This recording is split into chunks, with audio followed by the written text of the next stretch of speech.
اتنا عظیم معجزہ ہے نا واقعہ معراج. حضور مسجد حرام سے مسجد اقصی تک اور وہی ایک رات میں نہیں ہو سکتا, وہی ہفتوں مہینوں کا سفر ہے, وہی نہیں ہو سکتا تھا.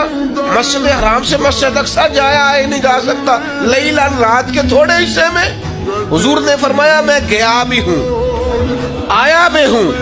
اور پھر نبی پاک علیہ الصلوۃ والسلام پہلا آسمان, دوسرا آسمان, تیسرا آسمان, اور خود حدیث پاک میں موجود ہے کہ پہلے آسمان سے لے کر دوسرے آسمان تک کا فاصلہ 500 سال کی مسافت ہے.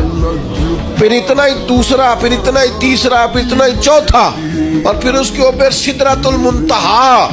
کوئی رہ فلک اتے یار گیا, کوئی جا کے سدرات ہار گیا. ایک کالیا زلفا والا سی جڑا لنگ عرشاں تو بھی پار گیا. حضور علیہ السلام فرماتے ہیں میں نے اپنے رب کو سونی صورت میں دیکھا, اور نبی پاک فرماتے ہیں رب نے اپنا دست مبارک میری پشت پہ رکھا. اس کی ٹھنڈک جو اس کی شان کے لائق پشت پہ رکھا, اور اس کی ٹھنڈک میں نے سینے میں محسوس کی. اور حضور فرماتے ہیں جب اللہ نے وہ دست مبارک رکھا تو پھر میں نے مشرقوں کو بھی جان لیا اور مغربوں کو بھی جان لیا. پھر سارے علوم مجھ پر واضح ہو گئے.